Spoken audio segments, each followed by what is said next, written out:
When news broke on July 20th, 2025 that Malcolm-Jamal Warner, beloved actor, director, poet, and musician, had tragically passed away at the age of 54, it sent a shock wave across the world.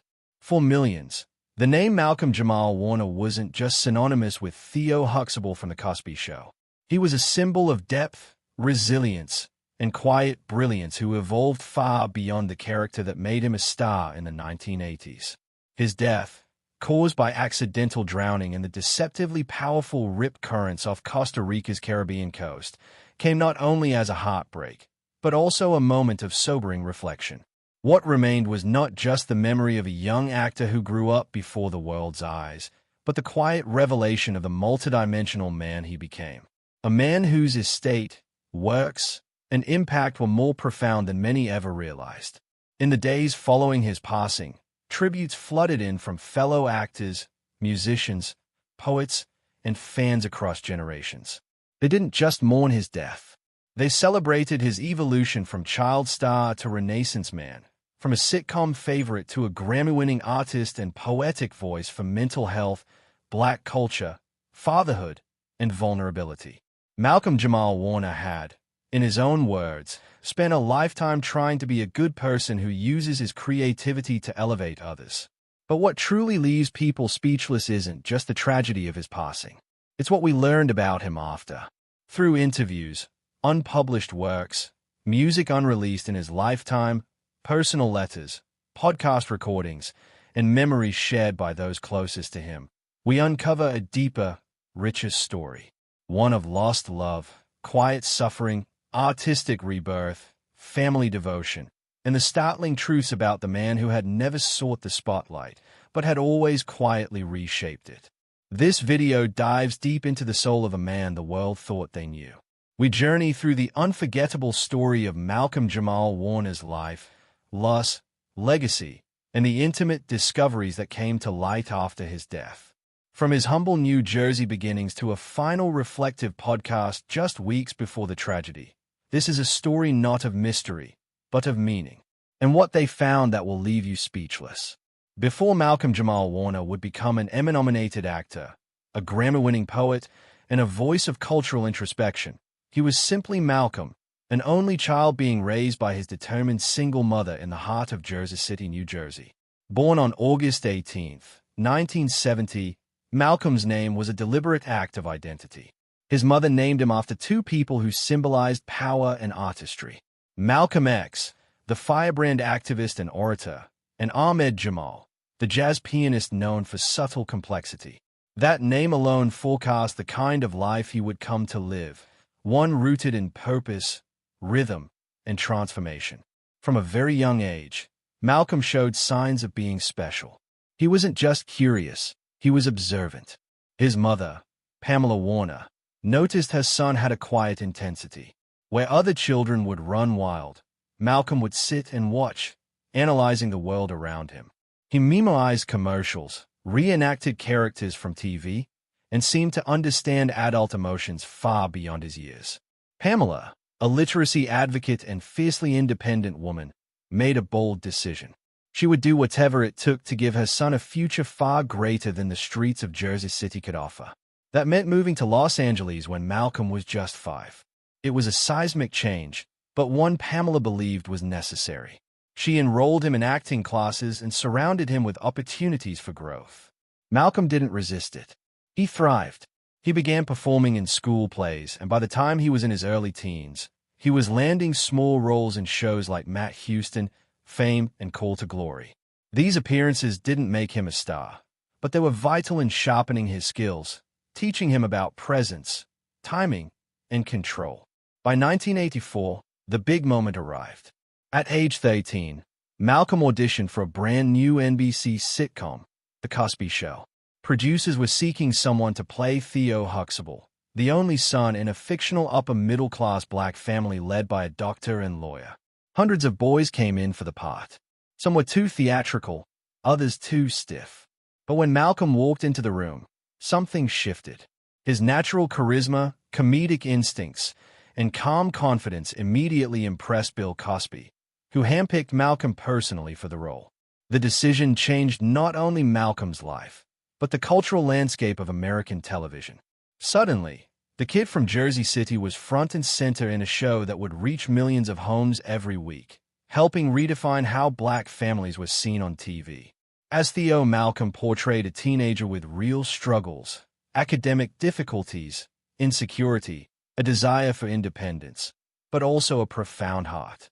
He became relatable not just to black youth, but to all teenagers facing the awkward, frustrating, and exhilarating moments of growing up. But while the world saw Theo, Malcolm was building something deeper, a foundation of professionalism, humility, and self-awareness. He never let fame intoxicate him. Pamela Warner, who acted as both his mother and manager, kept him grounded. She homeschooled him on set. She taught him the value of saving money, staying humble, and continuing to learn. Where many child stars burned out or became casualties of success, Malcolm was being quietly prepared to outlast it all.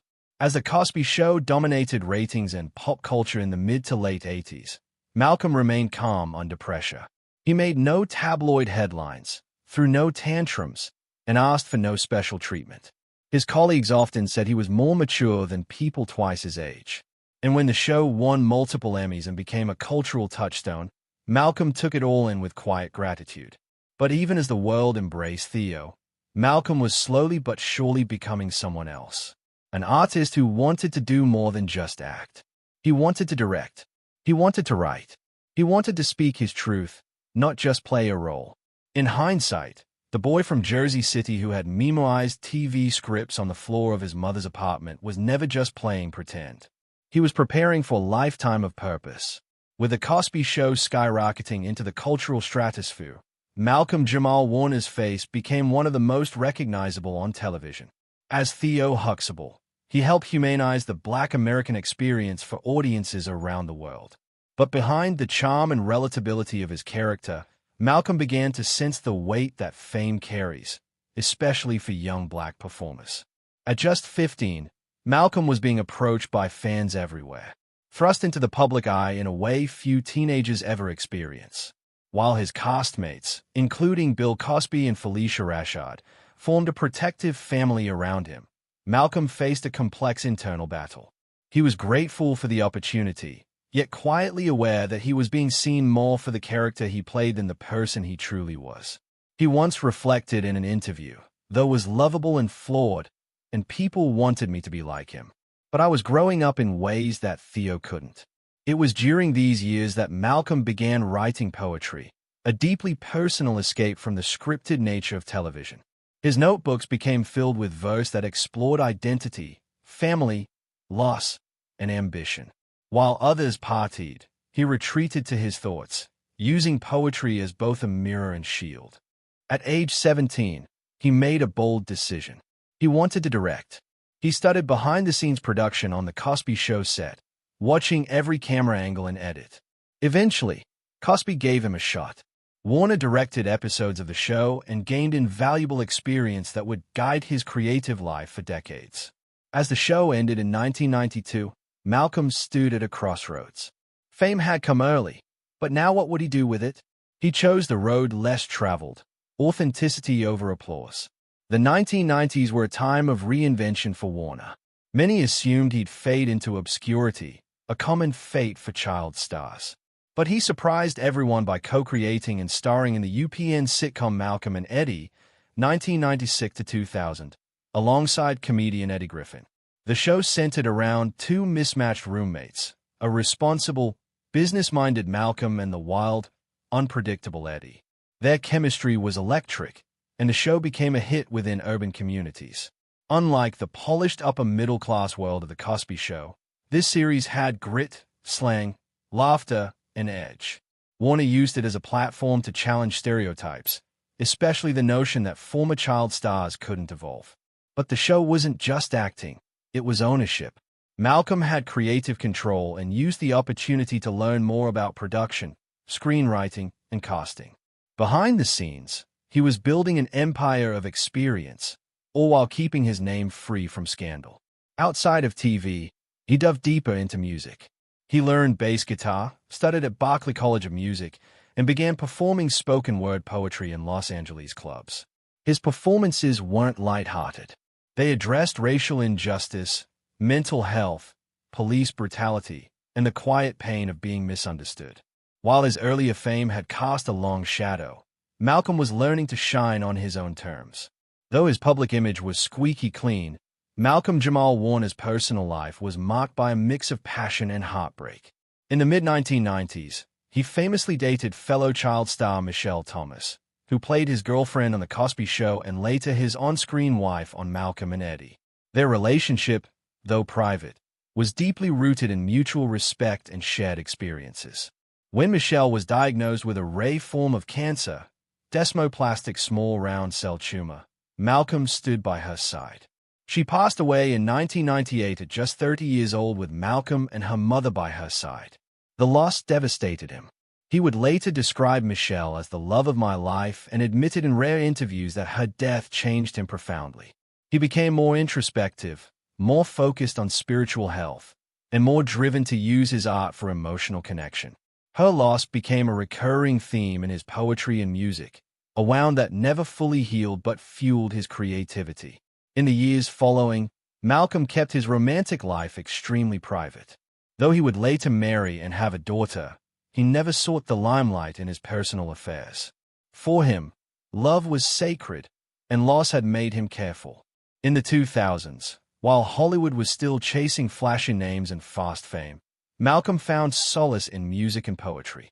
He formed the band Miles Long, a jazz-funk fusion group that allowed him to express his rhythm and roots in ways acting never could.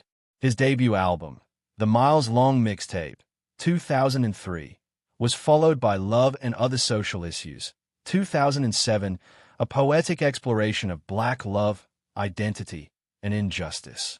Unlike most celebrity music ventures, Malcolm's work wasn't manufactured. It was soulfully raw, filled with a kind of lyrical depth that could only come from someone who'd lived, lost, and learned. He performed regularly at spoken-word events, and even founded his own poetry showcases in Los Angeles. His words weren't just lyrical, they were often political.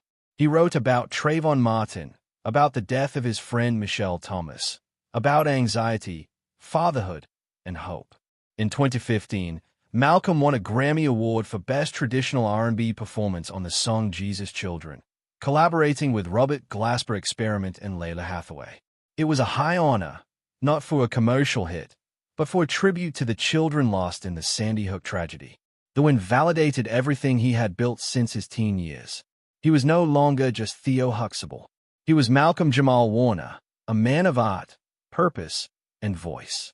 As Malcolm-Jamal Warner's acting career flourished again in the 2010s, he began speaking more openly about one of the most overlooked issues within the Black community, mental health. Long before it became a trending topic in Hollywood, Malcolm was challenging the silence using his poetry, interviews, and podcasting efforts to break through long-standing cultural stigmas. He often reflected on how pain from childhood pressures, loss, and societal expectations had shaped him. In a moving performance at a spoken-word event in 2017, he said, "They said we were strong, but never asked how tired we were from always being strong." The piece went viral within creative circles and was later published in his poetry collection, Hiding in Plain View. In 2023, he launched a podcast titled All Hood, which he described as a sanctuary for the voices we suppress. The show tackled everything from fatherhood and depression to toxic masculinity, identity crisis, and love after trauma. He invited therapists, artists, and educators, and brought an uncommon depth to every episode. Malcolm didn't want to be a celebrity host. He wanted to be a bridge. His openness about seeking therapy after the death of Michelle Thomas, navigating fame-induced anxiety, and even coping with professional rejection resonated deeply. Black men, often taught to bottle emotion, saw in Malcolm a role model for vulnerability and balance. He wasn't lecturing, he was healing out loud. Though Malcolm-Jamal Warner was deeply public through his art, he remained intensely private in his personal life. After the tragedy of Michelle Thomas's death, he refrained from discussing relationships for years. Fans speculated about various romances, but Malcolm kept his heart off social media and out of tabloids. It wasn't until 2017 that he confirmed he had quietly married and become a father to a daughter. "Fatherhood changed everything," he said in a 2022 interview. "It's made me more patient, more present, more grateful." He never disclosed his wife's name and refused to share his daughter's image online, a decision rooted in his own childhood spent under the lens of millions. He wanted to give them what he never had: anonymity, security, peace. Still, glimpses of his joy would leak through his poetry. In Midnight Lullaby, he wrote, "She wraps her arms slash like wind wraps trees slash not to crush, but to keep them slash from forgetting how to sway." Those closest to him described him as a doting, goofy, and intensely present father. He walked away from projects that would take him overseas for too long and insisted that any set he worked on respect family time. As he grew older, Warner's legacy wasn't just his work. It was the quiet beauty of how he lived as a father and husband. By 2022, Malcolm-Jamal Warner had done what many actors never manage: a second act. But instead of chasing blockbusters, he focused on intimate creation. His final major project was a spoken-word album titled Hiding in Plain View, which earned a 2023 Grammy nomination. The title was no accident. "All my life, people saw Theo," he said in promotion for the album. But Theo was a role. Malcolm's been right here, writing, loving, grieving, growing. The album tackled decades of emotion: the pain of watching black men die on camera, the exhaustion of fame, the eternal ache of lost love, and the joy of fatherhood. It was sparse, raw, and powerful. One poem, "Time is a Liar," became an instant classic. Time heals nothing. It just teaches you how to stop picking the same wound. The project was recorded live with minimal editing and accompanied by upright bass and soft piano. Warner's voice, aged rich, contemplative, commanded the room like a jazz solo. It was his soul on vinyl. Critics hailed it as Malcolm's masterwork. And while he didn't win the Grammy in 2023, he called the nomination the win I never expected but always needed. He was preparing to tour small venues in 2025 to bring the poems to intimate stages across the U.S. He would never get the chance. In early July 2025, Malcolm-Jamal Warner traveled to Costa Rica for a short vacation. Close friends say he had just finished recording Season 2 of All Hood, had turned down a film role to spend time with his wife and daughter, and was planning a poetry tour titled Black Voice Bay Soul. He chose Costa Rica for its beaches, tranquility, and disconnect from celebrity noise. He stayed in Puerto Viejo to Talamanca, a serene town on the country's Caribbean coast known for Afro-Caribbean culture and breathtaking surf. On Sunday, July 20th, 2025, he went swimming near Cosel's Beach, a location known for its beauty, but also for its strong rip currents. That day, there were no lifeguards on duty, and a combination of weather and tide made conditions unusually dangerous. Around 2:40 p.m., witnesses say they saw Warner waving for help. Locals and bystanders rushed in, pulling him from the water with assistance from the Costa Rica Red Cross. Despite efforts to resuscitate him, Malcolm was pronounced dead at the scene at 3:22 p.m. He had died from asphyxia by submersion. He was just 54 years old. The news hit with the force of a tsunami. Social media erupted in disbelief. Headlines blazed across networks. Friends, colleagues, and fans began posting tributes, many of them weeping through words. The boy America had watched grow up was gone, and what followed next was as moving as it was devastating. Within hours of the official confirmation of Malcolm-Jamal Warner's death, the entertainment world stood still. Tributes poured in from every corner of culture. Bill Cosby, still under public scrutiny and legal fallout, posted a rare and emotional message. "It's like hearing of my own son's death again. Malcolm was not only brilliant, he was moral. I grieve with the world." Felicia Rashad called him a son in spirit and a beacon of grace. Beyoncé changed her official website homepage to a black and white photo of Warner with a message: "Rest in power, Brother Malcolm." Angela Bassett wrote, "You never craved the spotlight, but the light craved you. Walk on, King." Viola Davis, Courtney B. Vance, Jamie Foxx, Tracy Ellis Ross, and dozens more shared tearful memories of a man who made everyone feel seen. Even younger stars like Zendaya, Trevor Noah, and Kendrick Lamar pay tribute. For many, Malcolm wasn't just an actor. He was a cultural compass, guiding quietly, fiercely, and faithfully. The funeral was held in Los Angeles in a private ceremony attended by family, select friends, and former co-stars. No cameras were allowed. In one of the final messages from his wife, she shared, "He loved without limits, created without ego, and lived as if every word mattered." Malcolm died as he lived, with grace, depth, and the ocean near his feet. In the weeks after Malcolm-Jamal Warner's death, fans expected scandal or secret revelations. Yet instead, what emerged was a mosaic of intimate humanity from his personal estate. His wife and literary executive discovered 3 hand-bound journals dating from 2020 to 2025 filled with poetry drafts, letters to his daughter, reflections on grief, and essays on purpose. These pages revealed his continuing struggle to reconcile fame with authenticity. Heartfelt apologies to family for missed moments on set. Private affirmations. "I choose to be present and I choose to heal." A trove of voice memos many recorded during long drives between podcast recordings showed Warner's raw self-expression. In one he muses, "Fatherhood saved me. My daughter is why I exist after Theo." Others had him reciting early poetry before polish, preserving his creative growth. In his home studio, a folder labeled Black Voice, Bare Soul Tour contained 12 fully arranged tracks, spoken word set to minimalist jazz arrangements. Collaboration notes included conversations with Lalah Hathaway and Robert Glasper on a possible sequel to Jesus' Children. These findings painted not a superhum, but a story of an endlessly evolving artist and devoted father still building legacy when he died. Just 2 days before his death on July 18, 2025, Malcolm recorded the final episode of Not All Hood. That episode, dissecting Black excellence alongside poet Tamika George Harper, became eerily prophetic. He expanded, saying Black excellence had become tied to fame and wealth, but that endurance, culture, and survival, without selection by merit or privilege, were equally potent. These words were his quiet testament, an unfinished dialogue with the world.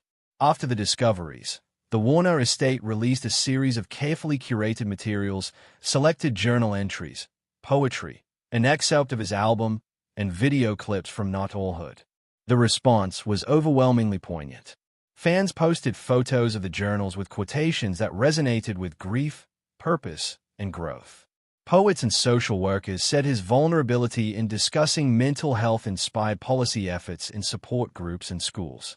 Lalah Hathaway confirmed plans to finish the unreleased recordings, ensuring Malcolm's creative archive lived on. The estimated proceeds from his final album and book are being funneled into a foundation supporting Black arts and mental health advocacy. What they found in his estate wasn't scandal. It was sacred intention, proof that he crafted a life of purposeful passion. Thank you for watching. If you found this video insightful, please like the video, subscribe to the channel, and share your thoughts in the comments. Don't forget to turn on notifications so you won't miss next video.